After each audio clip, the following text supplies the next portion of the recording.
손과 몸의 상처가 영광 중 빛나네. 하늘의 천사도 그 영광 보고서 고난의 신비 알고자 늘 흠모하도다. 멸망 고서서 주 앞에 들이세. 온 세상 전쟁 그치고 참 평화 오겠네. 수호자 앞에서 온 백성 엎드려 그 한량없는 영광을 늘 찬송합니다.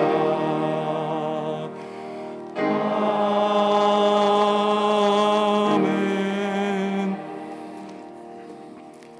오늘은 성령 강림절 후 넷째 주일이고 6.25 전쟁 기념 민족 화해 주일입니다. 거룩하신 삼위일체 하나님께 영과 진리로 예배하겠습니다.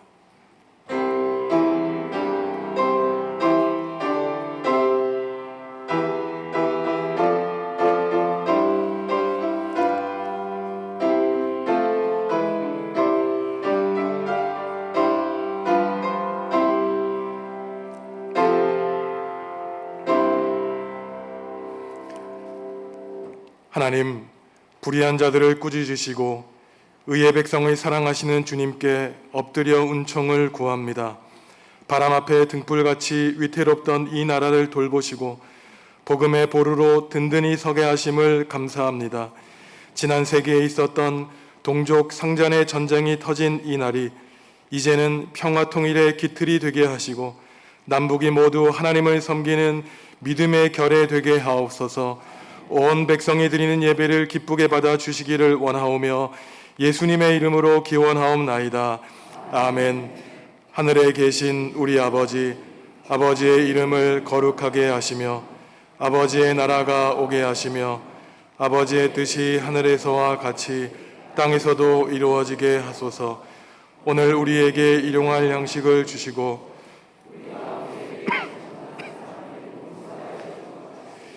우리 죄를 용서하여 주시고 우리를 시험에 빠지지 않게 하시고 악에서 구하소서. 나라와 권능과 영광이 영원히 아버지의 것입니다. 아멘.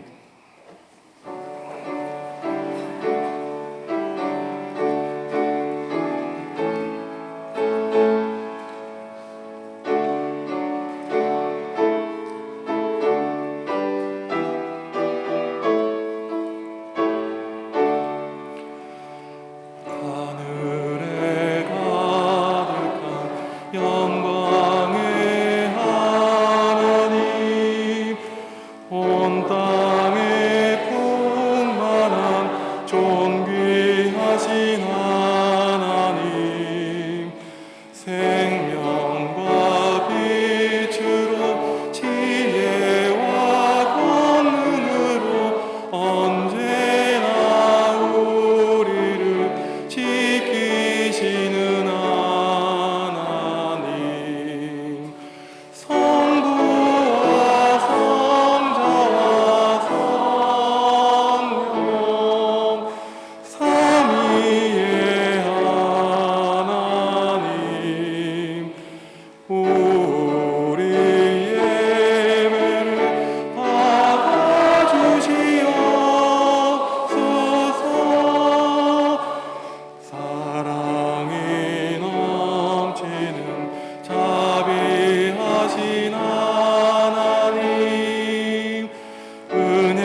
하나님과 이웃과 피조세계에 지은 죄를 고백하겠습니다.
하나님이 우리에게 주시는 용서의 말씀입니다.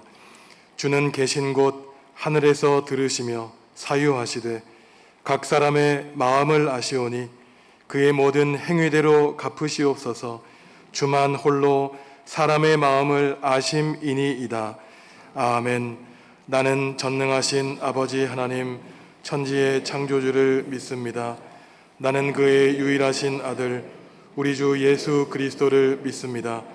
그는 성령으로 잉태되어 동정녀 마리아에게서 나시고 본디오 빌라도에게 고난을 받아 십자가에 못 박혀 죽으시고 장사된 지 사흘 만에 죽은 자 가운데서 다시 살아나셨으며 하늘에 오르시어 전능하신 아버지 하나님 우편에 앉아 계시다가 거기로부터 살아있는 자와 죽은 자를 심판하러 오십니다. 거룩한 공교회와 성도의 교제와 죄를 용서받는 것과 몸의 부활과 영생을 믿습니다. 아멘. 그 땅 이스라엘 모든 산에서 그들이 한나를 이루어서 한 임금이 모두 다스리게 하리니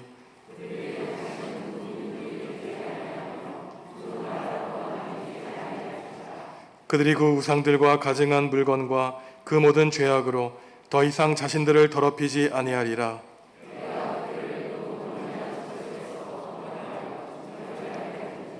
그들은 내 백성이 되고 나는 그들의 하나님이 되리라.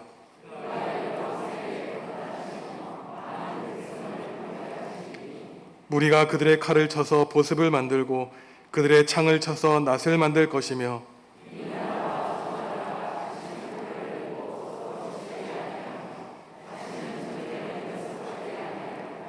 내가 에브라임의 병거와 예루살렘의 말을 끊겠고 전쟁하는 활도 끊으리니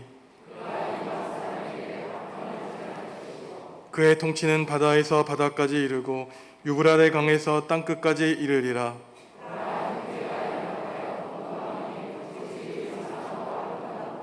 머리에 있는 보배로운 기름이 수염 곧 아론의 수염에 흘러서 그의 옷깃까지 내린 같고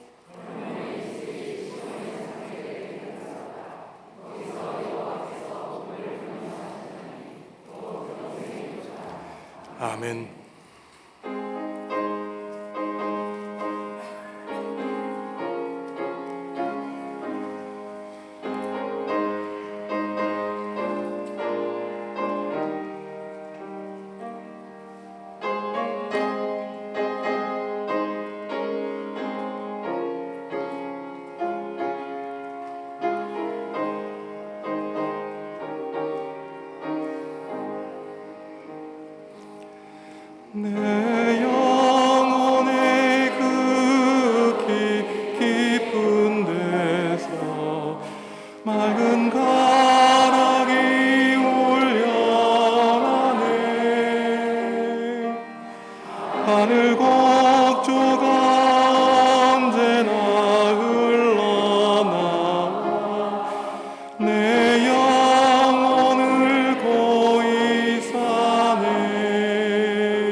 깊이 묻힌 고배로다.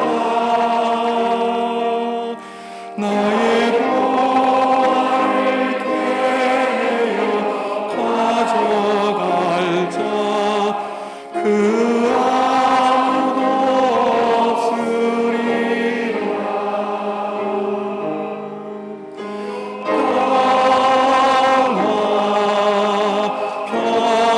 평화로다.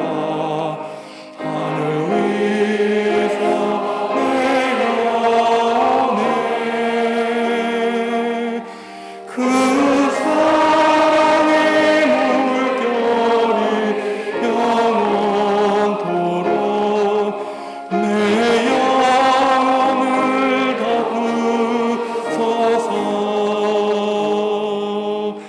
내 영혼의 평화가 넘쳐나는 주의 큰 복을 받으리라. 내가 주야로 주님과 함께 있어 내 영혼이 편이시네. 평화로다.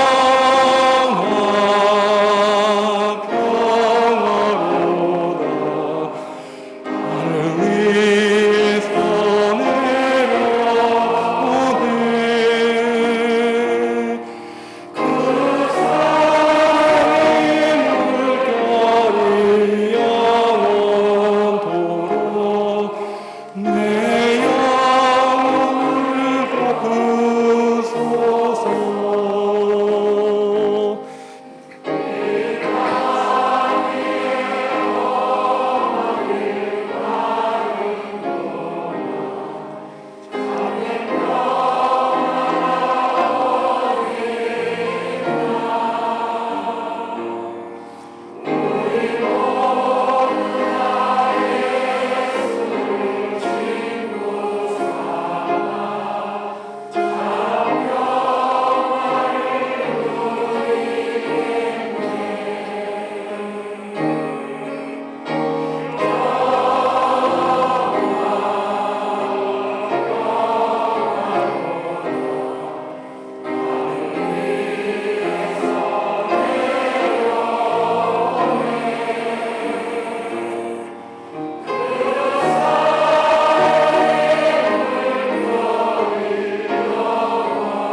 거룩하시고 은혜로우신 하나님 아버지, 오늘도 복되고 거룩한 주일로 인도하시고 우리의 삶에 풍성한 은혜로 함께하여 주심에 감사를 드립니다.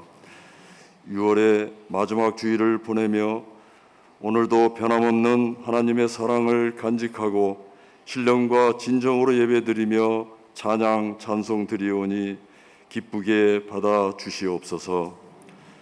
주님의 한없는 사랑 가운데 살아가는 저희들, 그러나 값없이 모든 것을 내어주신 그 크신 사랑과 은혜를 망각하고 우리가 왕되고 주인되는 교만의 삶을 살았음을 이 시간 고백합니다.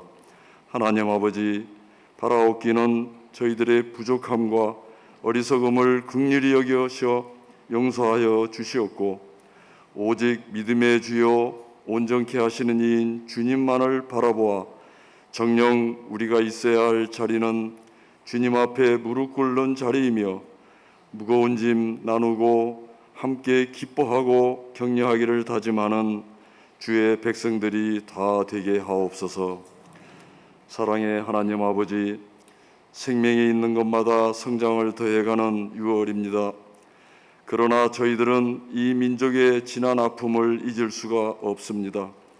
기도하옵기는 다시는 이 땅 위에 6.25와 같은 비극의 전쟁이 되풀이되지 않게 하시고 남과 북으로 갈라진 이 나라가 어서속히 통일되어 폐허위에 이룩한 오늘의 번영과 풍요가 오직 하나님의 놀라운 사랑과 은혜의 역사임을 깨달아 온 나라와 저 북녘 땅 그리고 세계 만방에 하나님의 사랑과 복음을 전하는 이 나라와 민족이 되게 하옵소서.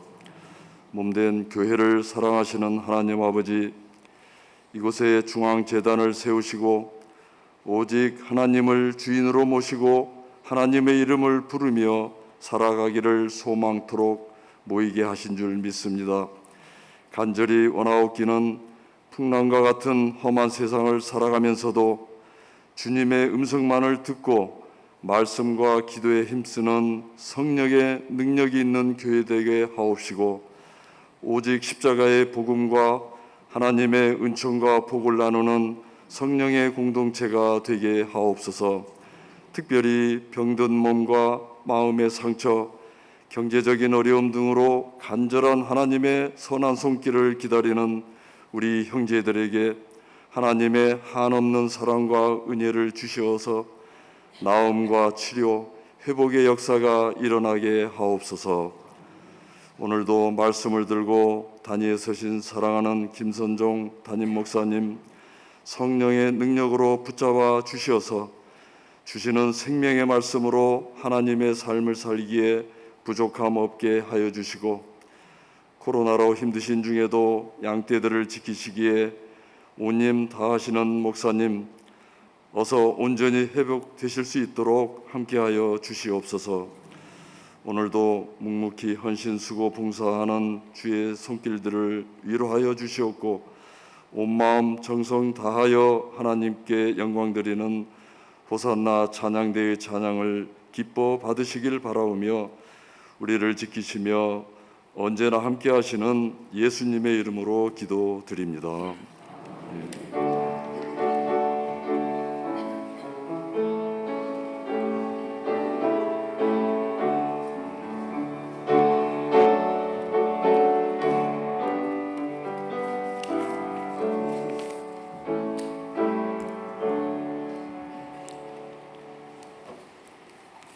또 눈은 눈으로 이는 이로 갚으라 하였다는 것을 너희가 들었으나 나는 너희에게 이르노니 악한 자를 대적지 말라. 누구든지 내 오른편 뺨을 치거든 왼편도 돌려대며 또 너를 고발하여 속옷을 가지고자 하는 자에게 겉옷까지도 가지게 하며 또 누구든지 너로 억지로 오리를 가게 하거든 그 사람과 심리를 동행하고 내게 구하는 자에게 주며 내게 꾸고자 하는 자에게 거절하지 말라. 또 내 이웃을 사랑하고 내 원수를 미워하라 하였다는 것을 너희가 들었으나 나는 너희에게 이르노니 너희 원수를 사랑하며 너희를 박해하는 자를 위하여 기도하라. 이같이 한즉 하늘에 계신 너희 아버지의 아들이 되리니 이는 하나님이 그 해를 악인과 선인에게 비추시며 비를 의로운 자와 불의한 자에게 내려주심이라. 너희가 너희를 사랑하는 자를 사랑하면 무슨 상이 있으리요? 세리도 이같이 아니하느냐?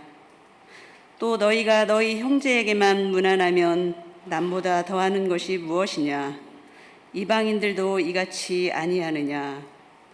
그러므로 하늘에 계신 너희 아버지의 온전하심과 같이 너희도 온전하라. 아멘.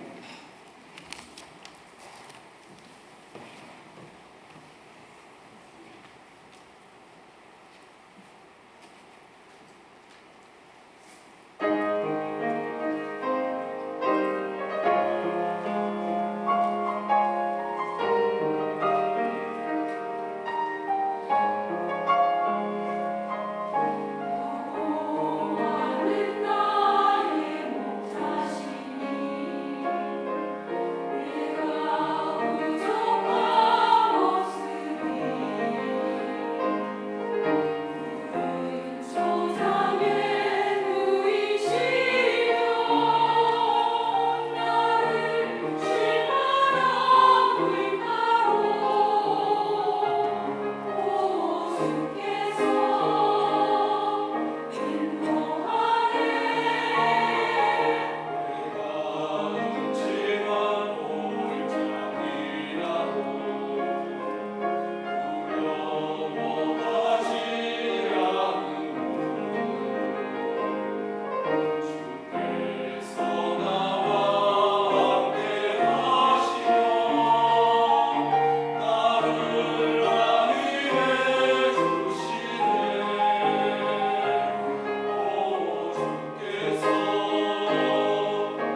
아멘.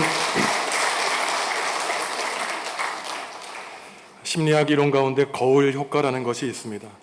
상대방의 얼굴을 볼 때 마치 거울에 비친 내 모습을 보는 것과 같이 비슷한 점을 발견하게 되어서 호감을 갖게 된다는 것이죠.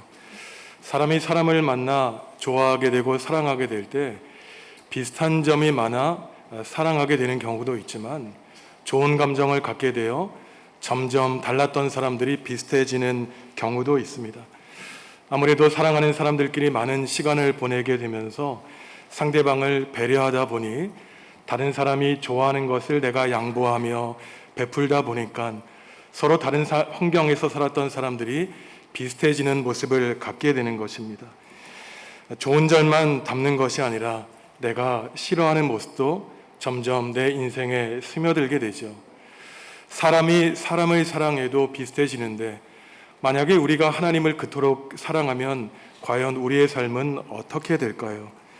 하나님의 성품을 담게 됩니다. 마치 자녀에게 억지로 시키지 않아도 부모님의 말과 행동을 보면서 자연스럽게 부모님을 닮아가는 것처럼 말합니다. 예수님은 오늘 산상수훈에서 너희의 아버지이신 하나님이 완전하신 것처럼 너희도 완전해야 된다고 말씀하고 있습니다. 하나님의 자녀라면, 예수님의 제자라면 당연히 하나님의 성품을 자연스럽게 닮아가야 된다는 것이죠. 우리가 하나님을 사랑하게 되면 자비로우신 하나님처럼 자비롭게 되고 거룩해지며 완전해지게 됩니다. 예수님은 특별히 하나님의 성품을 닮아 완전해지는 모습에 대해서 세 가지로 말씀해 주시는데, 먼저 38절에서 41절에서는 보복과 원수 갚는 것에 사슬을 끊게 되고, 둘째로 관용의 넓은 마음으로 베푸는 삶을 살게 되며, 마지막으로 우리를 그토록 힘들게 하는 원수마저도 사랑하게 되고 그를 위해 기도하게 된다고 주님은 말씀해 주고 계십니다. 이러한 예수님의 말씀을 곰곰이 읽어보면은 종교난의 기독교라고 쓰는 것은 쉬운 일이지만 정말로 예수님의 제자로 살아가는 것이 얼마나 힘든 일인지 우리는 알게 됩니다. 피상적으로 신앙생활을 하면은 가볍게 하나님의 길을 따라간다고 말할 수 있지만, 예수님이 하신 말씀을 진지하게 읽고 그대로 실천하며 살려고 노력하면 과연 내가 그리스도인으로 살아가는 것이 가능한가 많은 고민을 하게 되죠. 대표적으로 오늘 우리가 읽은 말씀을 읽어봐도 그렇습니다. 예수님이 이렇게 말씀하시지 않습니까? 만약에 너를 힘들게 하는 사람이 너의 오른편 뺨을 때리거든 왼쪽 뺨도 돌려대라는 것이에요. 사람이 너에게 구워달라고 하면 빌려주고 갚을 것을 기대도 하지 말라고 말씀하십니다. 원수를 사랑하고 그를 위해 기도하라는 것이에요. 심지어 하나님이 완전하신 것처럼 너희도 완전하게 살라고 말씀하십니다. 정통 루터교에서는 이러한 예수님의 산상수훈은 도저히 현실의 인생에서는 실현할 수 없는 천국에서나 가능한 이상적인 법이라고 해석해 왔습니다. 하나님의 뜻을 사람의 의지와 노력으로는 도저히 이행할 수 없는 인간의 무능을 보여주기 위한 법이라고 루터는 말해왔죠. 하지만 예수님은 분명히 제자들을 앞에 놓으시고 원수를 사랑하라고 명령하신 것을 보면 이것은 지킬 수 있고 지켜야 되는 법이라고 말하는 것으로 정통 루터교의 가르침은 문제가 있습니다. 이에는 이, 눈에는 눈이라고 하는 이 가르침의 본뜻을 왜곡해서 내가 피해를 당한 것을 몇 배로 갚으려고 하고 복수하는 것을 멈추지 않으며 원수를 제거하려고 하는 약욕 강식의 이러한 인간 세상은 그야말로 지옥의 삶인 것이죠. 예수님은 제자들에게 말씀하시기를 천국만 우리에게 가까이 있는 것이 아니라 지옥도 우리 곁에 가까이 있다고 말씀하십니다. 손이 잘못하고 눈이 잘못된 것을 보면 그것은 지옥불에 들어간다는 것이에요. 그러니 손이 잘못하면 손을 잘라버리고 눈이 잘못하면 눈을 뽑아버린 다음에 천국에 가는 것이 오히려 우리 곁에 있는 지옥을 피하는 길이라고 말씀해 주십니다.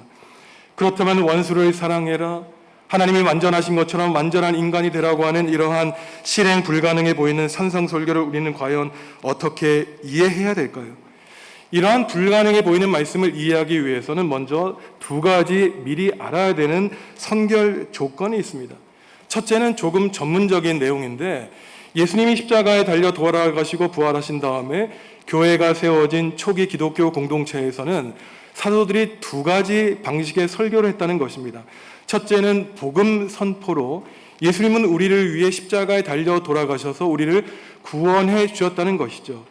하지만 성도 여러분, 생각해 보십시오. 우리가 하나님을 믿고 10년, 20년 평생 동안 신앙생활하면서 이러한 복음 선포에 대한 설교만 듣고 신앙생활할 수는 없습니다. 우리는 성화되어 거룩한 사람으로 거듭내야 되는 것이죠. 그 둘째 형태의 설교가 있었는데 그것이 바로 교리 교육입니다. 오늘 산상설교에서 주시는 예수님의 설교는 교리 교육에 해당하는 것이고, 예수님의 십자가의 보혈로 구원받은 성도가 거룩해지는 윤리적인 삶에 대한 가르침을 주십니다. 산상설교를 이해하기 위한 둘째 전제는 마태복음 5장에서 7장에 있는 산 위에서 제자들에게 베풀어 주신 산 위에서의 설교를 이해하는 해석의 가장 기본적인 틀을 이해해야만 나머지 불가능해 보이는 계명을 이해할 수 있다는 것이죠. 산상설교의 결론이자 황금률에 해당하는 말씀은 마태복음 7장 12절에 나오는데, 예수님은 이것이 바로 핵심적인 가르침이라는 것이에요. 네가 남에게 대접을 받고자 한다면 네가 먼저 대접을 하라는 것입니다. 반대로 네가 행하기 싫은 일이 있다면 그것은 다른 사람도 하기 싫으니 명령하지 말라는 것이에요. 기본적으로 역지사지의 정신입니다. 나는 하지 않으면서, 나는 하지 못하면서 다른 사람에게 행하라고 하는 이 어리석음은 바로 외식하는 바리새인과 서기관들의 영성이라고 예수님은 말씀하고 있는 것이죠. 이처럼 역지사지의 정신만 이해하면 내가 복수와 안갚음을 당하지 않는 것을 바라듯이 나도 원수 갚는 것을 금지해야 된다는 것을 우리는 철저히 이해할 수 있습니다. 하나님이 완전하신 것처럼 그리스도인이 완전한 삶을 살아야 된다는 예수님의 가르침을 하나하나 구체적으로 살펴보면 다음과 같습니다. 먼저 보복과 피의 보상에 대한 가르침이에요. 38절에서 41절은 구약 성경에 나오는 민법의 원리를 가르치고 있습니다. 사람의 권리와 그 권리를 피해 당했을 때 우리가 받는 보상에 관한 원칙이죠. 바로 우리가 잘 아는 눈에는 눈, 이에는 이라고 하는 표현이 이러한 구약 성경의 민법의 정신을 대표적으로 표현하고 있습니다. 하지만 많은 그리스도인이 눈에는 눈, 이에는 이라는 정신을 오해하고 있어요. 마치 내가 피해를 당했을 때 보복을 정당화하시는 하나님의 말씀으로 이해하지만 그렇지 않습니다. 하나님이 눈에는 눈, 이에는 이라고 하는 규정을 주시는 이유는 무대학적인 보복과 맹목적인 복수심에 불타는 우리의 마음에 분명한 한계선을 주기 위한 것이에요. 우리가 피해를 받은 만큼만 벌을 줘야지 감정적으로 화가 나서 그 이상으로 처벌하는 것을 철저히 금지하는 것입니다. 왜냐하면 보복과 원수 갚는 것이 그치지 않으면 이 세상에는 영원한 복수와 안갚음이 끊이지 않는 폭력이 난무하게 되는 세상으로 변질될 것이기 때문입니다. 바로 이처럼 복수의 사슬을 끊고자 하는 하나님의 목적이 그저 눈에는 눈으로만, 이에는 이로만 이뤄가는 규정에 담겨 있는 것이죠. 하지만 예수님은 이것도 포기하라는 것이에요. 다른 길, 사랑의 길을 보여주고 있습니다. 내가 억울한 일이 있어서 피해 보상을 받는 것에 주의를 기울이는 것이 아니라 내가 속상한 일이 있더라도 오히려 그 사람을 이해하고 내가 희생하고 양보하는 태도를 통해서 다른 사람이 그리스도인을 볼 때 저 사람이야말로 천국 시민 백성이구나 라고 하는 깨우침을 얻을 수 있을 만큼 완벽한 삶을 살라고 주님은 말씀하시는 것이죠. 눈에는 눈, 이에는 이라고 하는 이러한 복수법, 율법 규정을 넘어서시는 삶의 모습에 대해서 예수님은 세 가지 예를 드시는데, 오른쪽 뺨을 때리는 사람에 대해서 왼쪽 뺨을 내밀고 속옷을 가지려고 하는 사람을 또한 대하는 것과 오리를 가게 하는 사람을 맞서는 방법입니다. 먼저는 예수님이 오른쪽 뺨을 때리는 사람을 어떻게 대할 것인가에 대한 가르침을 주세요. 보통 상대방에게 따귀를 맞으면 우리는 왼쪽 뺨을 맞게 되겠죠. 오른쪽 뺨을 맞게 된다는 것은 극도로 수치스럽게 상대방의 손등으로 따귀를 맞는다는 것을 가리키는 것입니다. 엄청난 모욕을 당하는 행위이지요. 하지만 이럴 때 다른 나머지 한 뼘마저 내미는 것은 더 이상 그 사람이 손등을 가지고 때리지 못하게 하는 복수의 악순환에서 벗어나게 하는 예상하지 못하는 예수님의 출구에 해당하는 것입니다. 그런데 뺨을 맞는 것을 예로 드신 것은 단지 폭력의 예를 드신 것이 아니라 예수님이 말씀하시기를 수백 년 전부터 하나님의 부르심을 받은 하나님의 일꾼들, 예언자들이 이러한 운명을 겪었다고 예수님은 말씀하고 계세요. 여호와의 종의 노래에 있는 이사야 50장 6절의 말씀 함께 읽어보겠습니다. 나를 때리는 자들에게 내 등을 맡기며 나의 수염을 뽑는 자들에게 나의 뺨을 맡기며 모욕과 침뱉음을 당하여도 내 얼굴을 가리지 아니하였느니라. 아멘. 하나님의 종인 이 이사야 예언자는 자신의 수염을 뽑아 수치와 모욕을 주는 사람에게 두 뺨마저 내밀었다는 것이에요. 이것이 바로 하나님의 길을 걸어가는 사람들의 운명이라는 것입니다. 속상해할 필요가 없다는 거예요. 너를 힘들게 하는 사람이 있으면 왜 나에게 이러한 일이 발생하지 아무리 오랫동안 고민하고 그 문제를 해결하려고 해도 해결되지 않는다는 거예요. 왜냐하면 그것이 인생의 모습이기 때문에. 그러니 억지로 그 문제를 해결하고 노력하지 말고 오히려 때리는 사람에게 다른 편 너의 등도 내밀라고 하나님은 우리에게 말씀해 주십니다. 그것이 바로 하나님의 종이 어쩔 수 없이 겪어야 되는 숙명이자 하나님의 명령을 따르는 순명의 삶의 태도라는 것입니다. 계속해서 예수님은 속옷을 가지고자 하는 사람에게 겉옷마저 주라고 하세요. 구약 성경의 율법을 보면은 재판의 자리에서 담보물로 그 사람의 겉옷을 빼앗았습니다. 채무자에게 괴롭힘과 창피함을 주어 빌려준 돈을 빨리 갚으려고 하는 목적이 있었죠. 그런데 문제는 가난한 사람에게 이 옷은 단지 알몸을 가리는 수단일 뿐만 아니라 밤에는 추위를 막는 이불로 사용될 정도로 그 사람의 마지막 인권을 드러내는 최소한의 수단이었습니다. 출애굽기 22장에 있는 율법 규정 우리가 함께 읽어보겠습니다. 내가 만일 이웃의 옷을 전당 잡거든 해가 지기 전에 그에게 돌려보내라. 그것이 유일한 옷이라. 그것이 그의 알몸을 가릴 옷인즉 그가 무엇을 입고 자겠느냐. 그가 내게 부르짖으면 내가 들으리니 나는 자비로운 자임이니라. 아멘. 예수님이 지금 재판의 현장에서 문제를 삼는 것은 어떠한 사람이 외식을 가지고 비록 겉옷은 뺏어가지 않지만 보이지 않는 속옷을 빼앗아 가려고 할 때 겉옷마저도 주라는 것이에요. 빼앗려고 하냐? 그래, 다 가져가라. 네가 어떻게 되느냐? 그 모든 처분을 하나님께 맡기게 되면 결국 우리의 마음은 평안을 찾게 되고 넉넉한 마음을 갖게 된다는 것입니다. 셋째로 예수님은 억지로 오리를 가게 하는 사람이 있으면 심리를 가라고 하세요. 이것은 당시 로마의 법을 알아야 되는데 로마 군인들이 유대 땅에 들어와서 폭력적으로 사람들에게 무거운 짐을 지우고 최소한 1.5km 정도를 공짜로 걸을 수 있는 권한을 가지고 있었습니다. 하지만 예수님은 1.5km를 억지로 걷게 하면 2배를 함께 가라는 것이에요. 그러면 3km를 가게 되면 로마 군인들도 더 이상 너에게 억지로 짐을 지우지 못할 것이라고 예수님은 말씀하고 있습니다.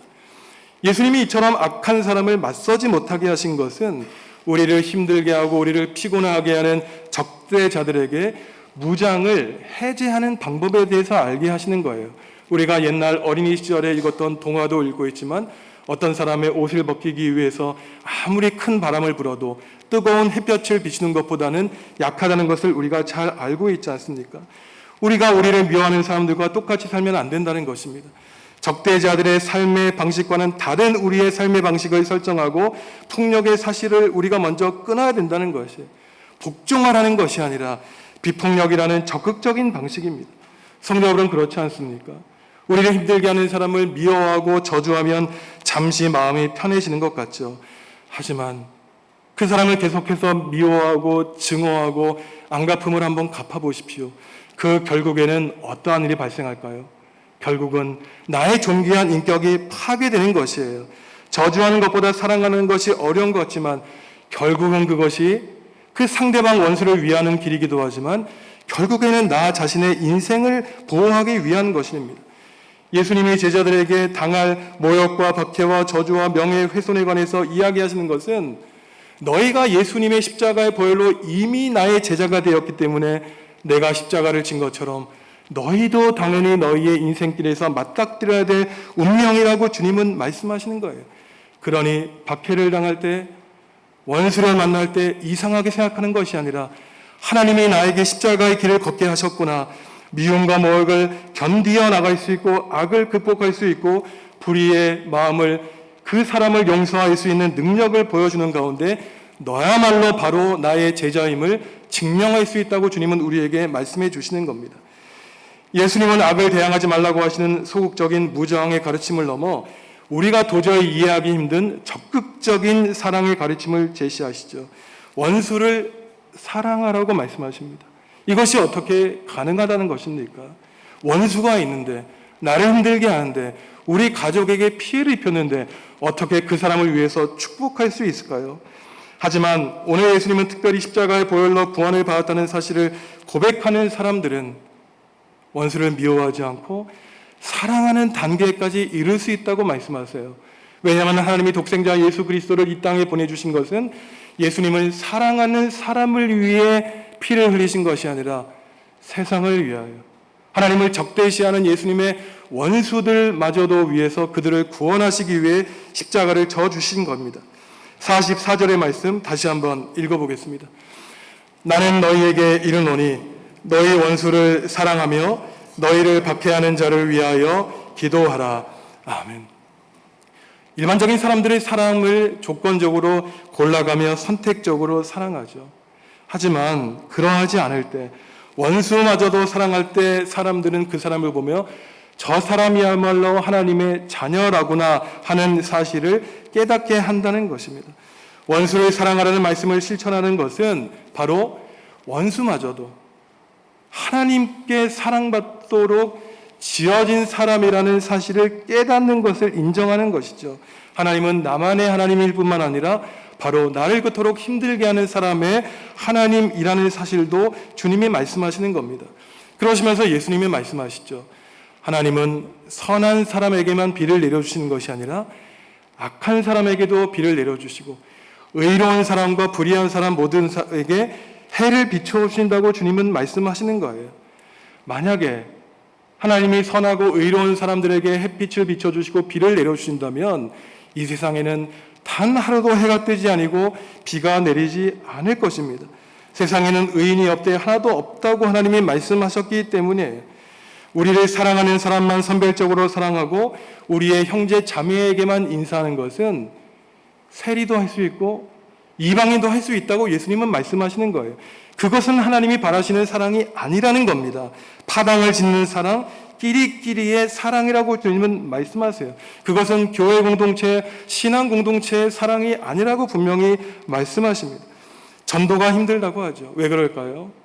세상 사람들과 우리가 똑같은 삶을 살기 때문에, 아니면 더 추악한 모습을 보이기 때문에 전도가 안 되는 것이겠죠.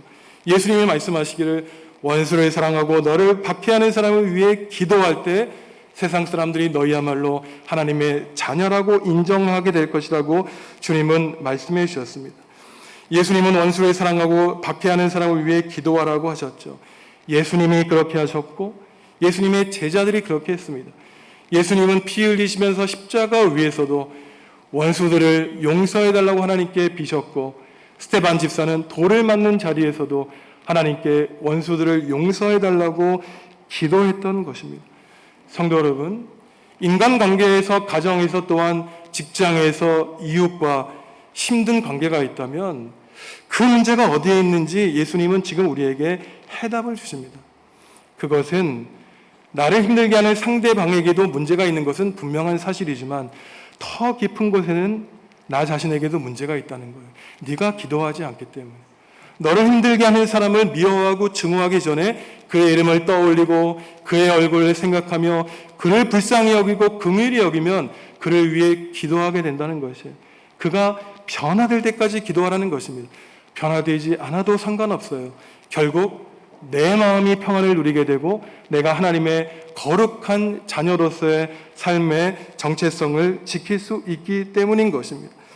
악한 사람과 맞서지 않고 원수를 사랑하는 것이 하나님이 완전하신 것처럼 우리 그리스도인들이 완전해지는 길의 첫걸음입니다. 그리스도인들이 온전하게 살라고 할 때 이 온전함은 우리가 흠없이 완전한 삶은 일격을 누리라는 것이 아니라 하나님을 향하여, 이웃을 향하여 우리의 마음을 열고 나누지 않고 구분하지 않으며 전적으로 우리의 마음을 열어 경계 없이 사랑을 실천하는 삶을 우리는 깨달아 알아야 되는 것이죠. 사람은 사랑 안에서 하나님을 닮게 되어 있습니다. 하나님이 자비로우시다면 하나님을 닮아 우리도 자비롭게 되고, 하나님이 거룩하다면 우리 또한 거룩해지는 것이죠. 산상수훈의 말씀은 율법이 아니라 복음이에요. 아직도 예수 그리스도의 십자가의 구원을 깨닫지 못하는 사람에게는 원수를 사랑해야 된다는 강박관념에 내 마음에 갈등을 가지고 기도하지만, 죄와 고난에 빠져 심판받을 수밖에 없는 우리를 위해 십자가를 대신 져주신 예수님의 그 은혜를 마음 깊이 깨달은 사람은 이것이 율법이 아니라 복음이기 때문에 하나님께 받은 은총과 복에 감격하여, 나 같은 원수마저 사랑하신 예수님의 은혜에 감격하여 나 또한 예수님의 길을 따라 원수마저 사랑하고 그를 위해 기도할 수 있는 것입니다. 우리도 모르는 사이에 예수 그리스도의 십자가의 표대를 향하여 부족한 나의 모습이 점점점 부드러워지며 완전함의 이상향을 향해 한 걸음 한 걸음 은혜로 나아가게 되는 것이죠. 사랑하는 성도 여러분, 우리는 이미 예수 그리스도의 복음을 받아들여 예수님의 제자가 되었으니 옛 시대를 벗어버리고 이제는 새 시대를 살게 된 하나님의 백성이 되었습니다. 옛 사람을 벗어버리고 새 사람이 되었어요. 사탄의 권세를 벗어나 천국의 기쁨을 이미 본 천국에 속하게 된 천국 시민이 되었습니다. 산상수훈은 법이 아니라 복음이라 그랬습니다. 억지로 원수를 사랑하는 것이 아니라 우리의 마음이 성령님의 감화 감동에 무너져서 나에게 권총을 쏘는 사람이 있으면 사랑에 이 폭탄을 쏘는 사람이 바로 그리스도인이라고 하나님은 우리에게 말씀해 주고 계신 것입니다. 산상설교의 복음을 받아들인 사람은 하나님의 구원의 은혜에 감사하여 받은 말씀대로 살아갈 수 있습니다. 그리고 그토록 살아가도록 노력해야 되는 것이죠. 성도 여러분, 시간이 흐르면 흐를수록 누구를 닮아가고 계십니까? 원수를 사랑하고 그를 위해 기도하는 가운데 완전하신 하나님을 닮아가고 있습니까? 아니면 눈에는 눈, 이에는 이라고 하는 이러한 율법 정신을 오해해서 내가 받은 피해를 갚기 위해 철저히 최선을 노력을 다하는 가운데에 복수하는 이 불타는 마음을 마음속에 차곡차곡 쌓고 있어서 나의 인생이 찌그러지며 하나님이 아닌 사탄을 닮아가고 있는 안타까운 삶을 살고 있지는 않습니까?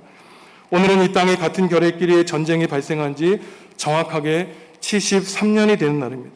평화는 힘과 보복으로 이룰 수 있다는 정치인들의 거짓된 논리를 선동해 넘어가지 않고 오직 예수 그리스도의 평화로 십자가의 희생과 보혈로 이 땅에 통일을 이루기 위하여 모든 그리스도인들이 힘을 합쳐 기도해야 됩니다. 그것은 내 인생의 자리에서 원수를 사랑하고 그를 위해 기도하는 가운데 이것이 남북한의 모든 백성들에게 공동체의 정신으로 확산되게 될 때 서로를 신뢰하며 원수마저 사랑하고 서로를 위해 기도하게 될 때 결국 이 나라와 결의가 하나님을 닮아가는 온 우리의 평화에 이바지하는 민족과 결의가 될 것을 우리는 확신합니다.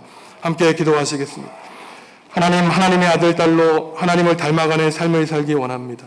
악을 악으로 갚지 않고 원수마저 사랑할 수 있도록 성령님의 사랑의 능력을 부어 주시옵소서.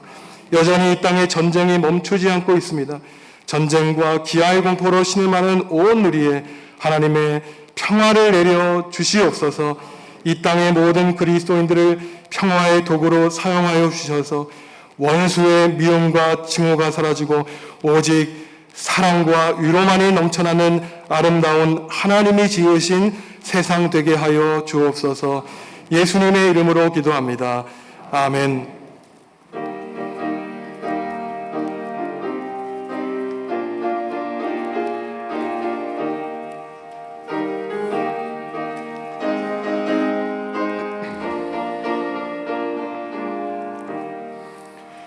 우리나라 지켜주신 하나님께 찬양하라.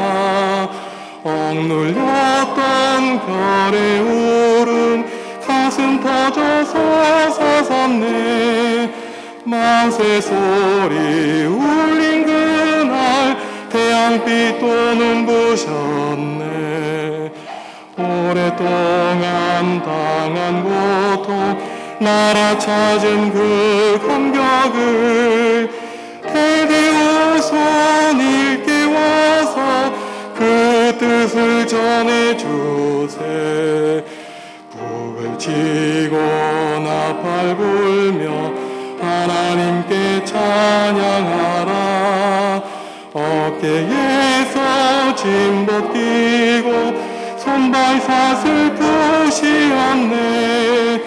말과 글을 찾았으니 주의 은혜 고마워라.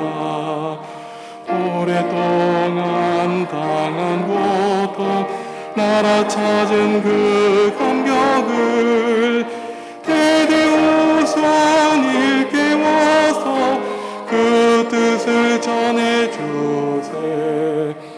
영원토록 지키시는 하나님께 찬양하라.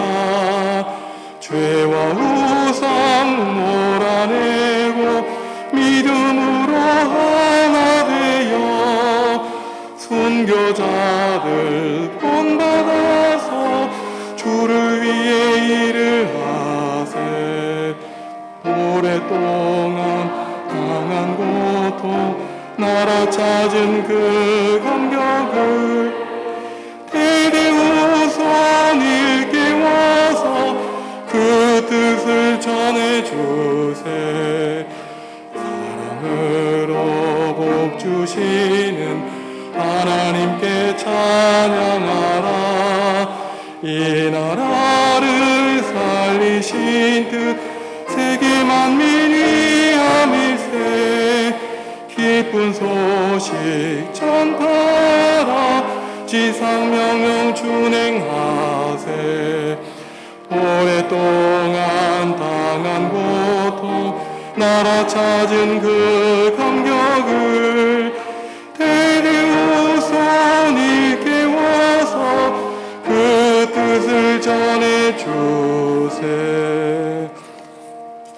성도 여러분, 주님이 우리에게 물으십니다. 내가 누구를 보낼까?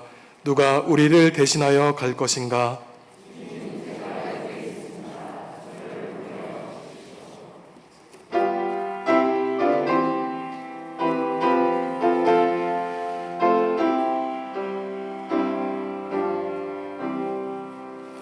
내 주 예수 주시는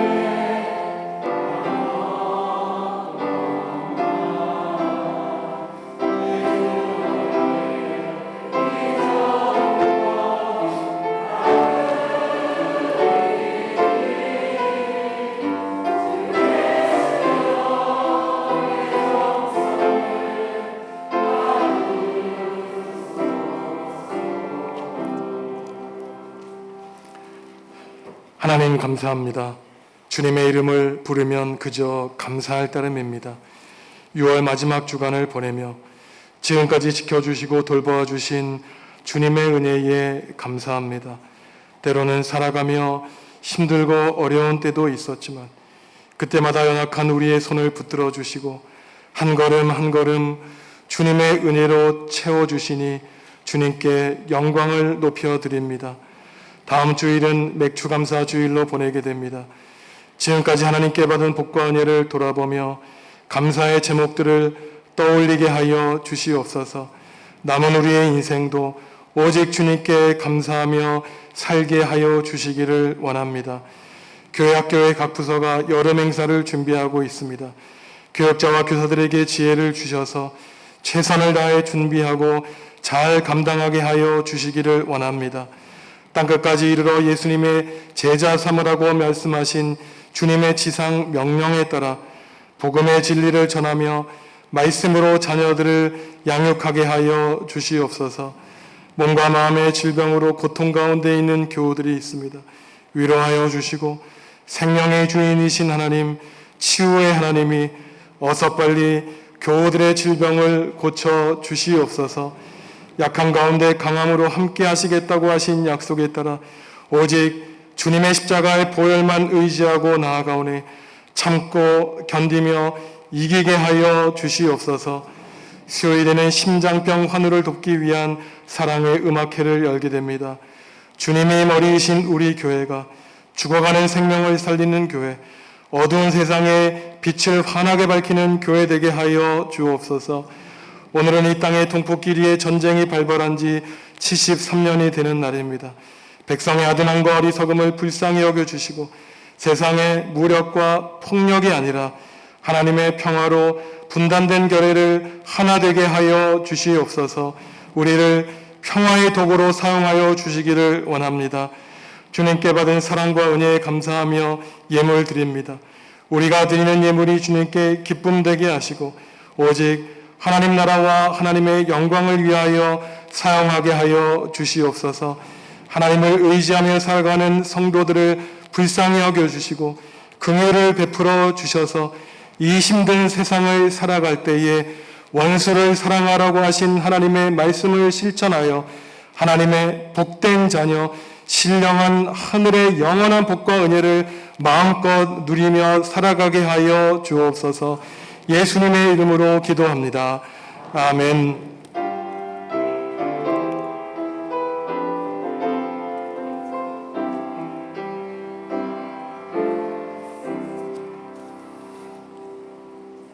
주님의 평화가 성도 여러분과 함께 하시기를 바랍니다.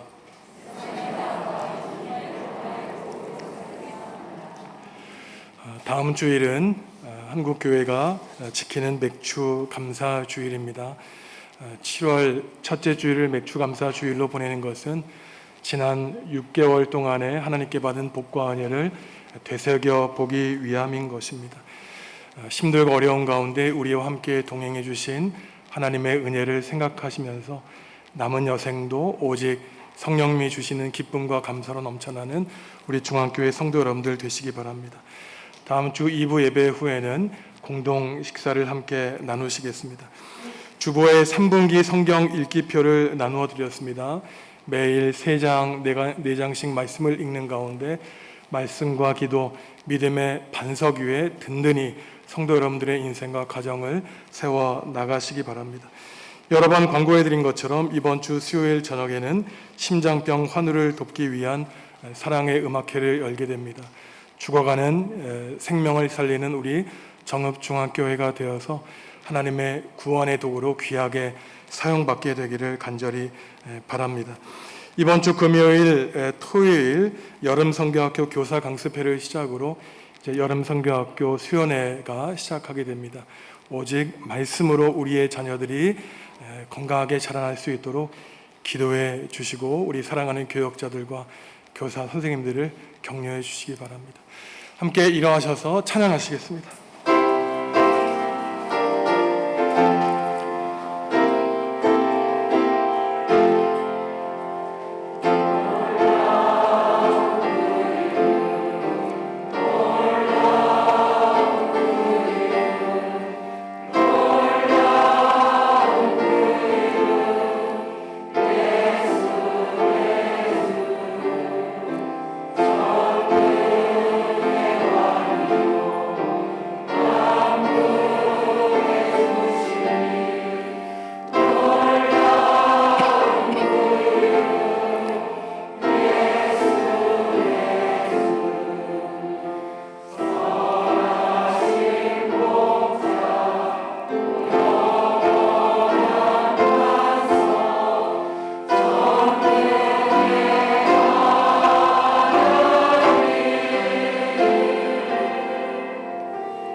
사랑하는 성도 여러분, 원수를 사랑하고 박해하는 사람을 위하여 기도하시기 바랍니다.